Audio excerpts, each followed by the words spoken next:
Olá a todos vocês que estão por aí, tanto na Via Veritas Vita, no canal do Abraham Weintraub e no canal do Farol da Liberdade. Eu sou Gabriel Ricardo e é um gigantesco prazer ter você com a gente agora ao vivão ou no futuro, tanto faz.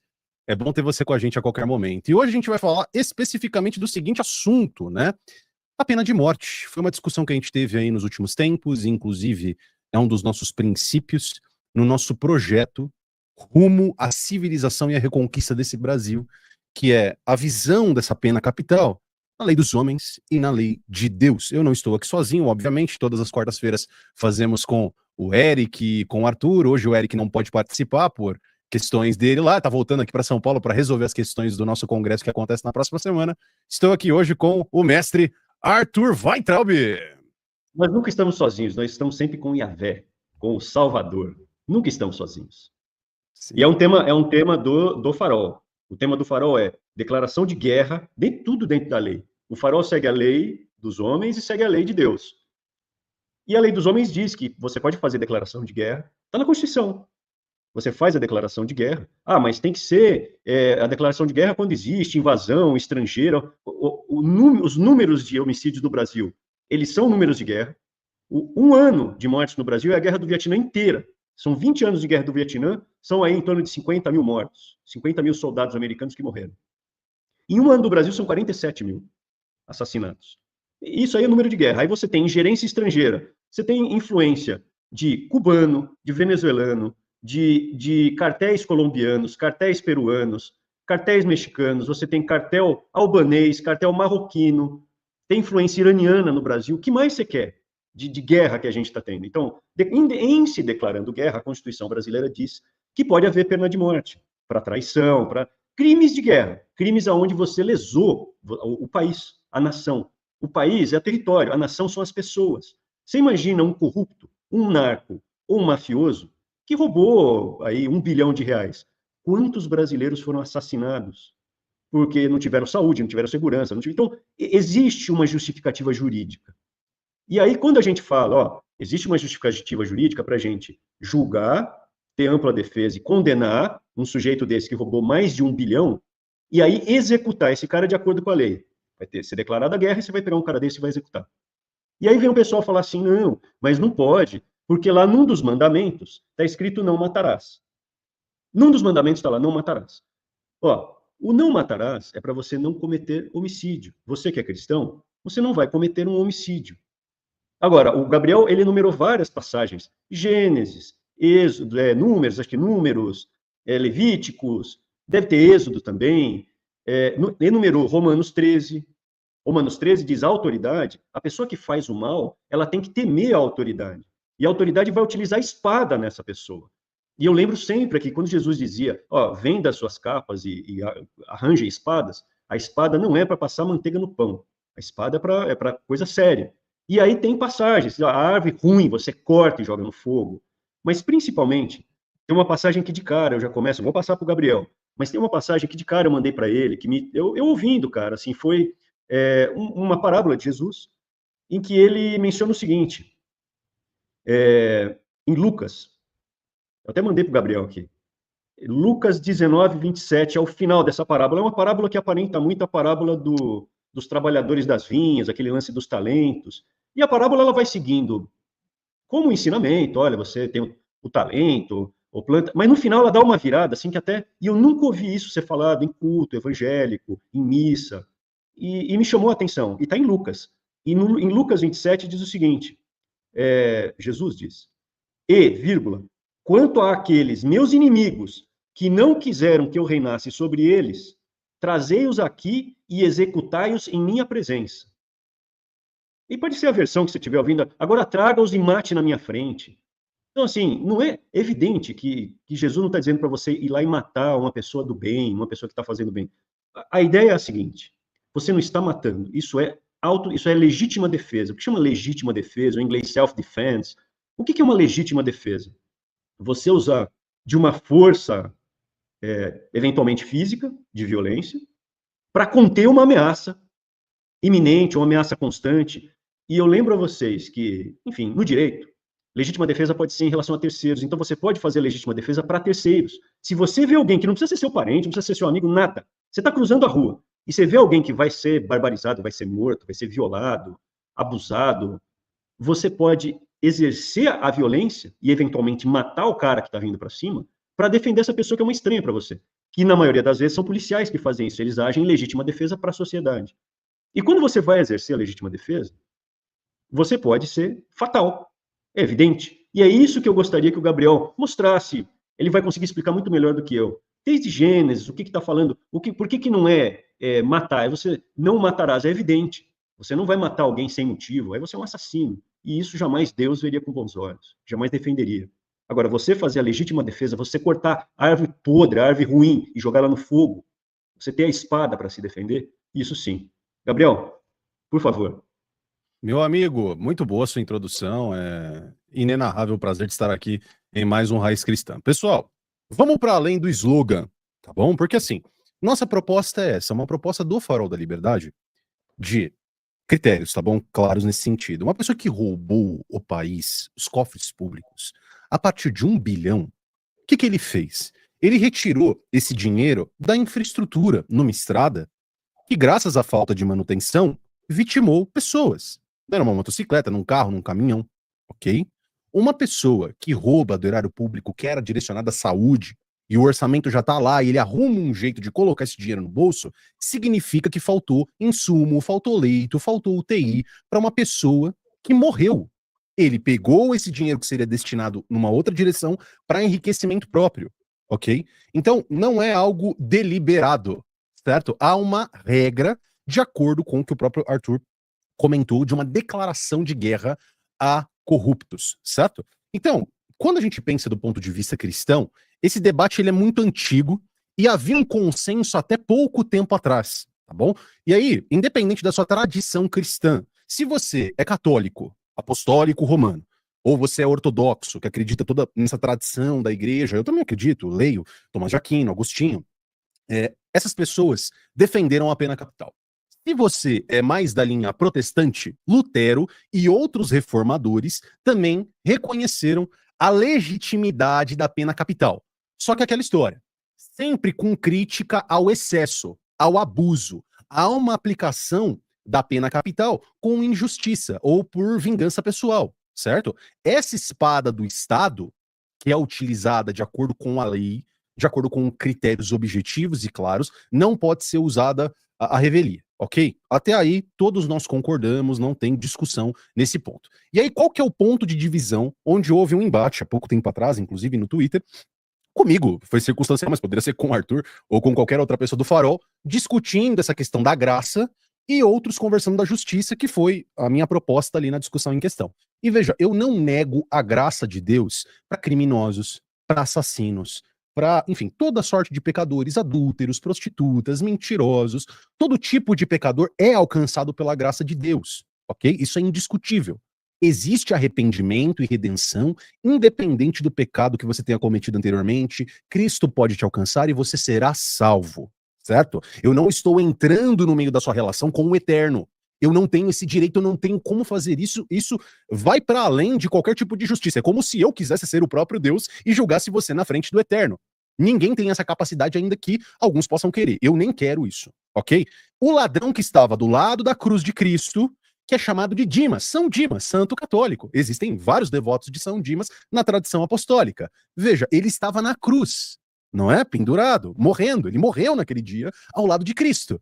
E ali, quando ele percebeu que o outro bandido ao lado de Cristo na cruz blasfemava contra Cristo, dizia, salve-se você, se você é o filho de Deus mesmo, desce daí, chama uns anjos, dá as porradas nesses romanos aqui, mostra que você é o filho de Deus. Quando ele percebe essa blasfêmia, ele vira pro outro ladrão e diz o seguinte, olha, a pena pra mim, pra você, meu amigo, ela é justa, certo? Esse cara ele não fez nada errado, ele tá morrendo aqui de graça, pela inveja dessas pessoas, pela maldade dessas pessoas. E aí ele vira pro próprio Cristo e diz a ele o seguinte, Senhor Jesus, quando o Senhor estiver no seu reino, lembre-se de mim.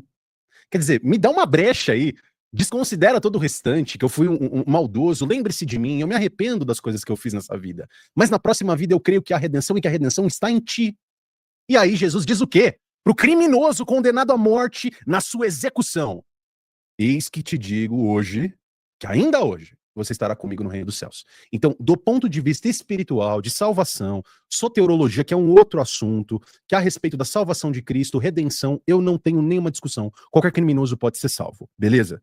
O que a Bíblia vai nos ensinar do ponto de vista da justiça civil, ok? É possível conciliarmos a visão que nós temos de justiça pública com a misericórdia divina? Então, o que acontece? Eu vou mostrar aqui para vocês o texto original bíblico. Você pode acessar na internet, você pode colocar Bíblia hebraico, você vai encontrar o texto original. Tá bom? Esse texto, ele se repete na Bíblia outra vez, né? Esse aqui é o Decálogo, os 10 mandamentos. Então, o que nós temos aqui? Êxodo 20, abra sua Bíblia. Você tá com uma Bíblia aí na mão? Faça acesso no computador? Abra aí, Êxodo 20. Ou Deuteronômio 5. Esse texto está repetido nesses dois trechos do Pentateuco bíblico, tá bom? Escrito por Moisés. Êxodo 20, 13 é dito assim, Lo tirtserra, tá bom? Lo tirtserra. E aí é, não assassinarás, não matarás. Esse é o 6º mandamento, não matarás. E aí, eu pergunto pra vocês, ó, ok, não matarás. E aí, eu pergunto pro seu Arthur, quantas formigas você pisa aí no interior, meu amigo? Quando você tá andando por aí com o seu sapato, ele está falando de matar animais, ele está falando de matar algo desse tipo. Você comeu um bife aí, Arthur, nos últimos dias? Conta pra mim se você teve que matar alguma coisa aí pra sobreviver nesses dias. Pois é, que você falou é interessante.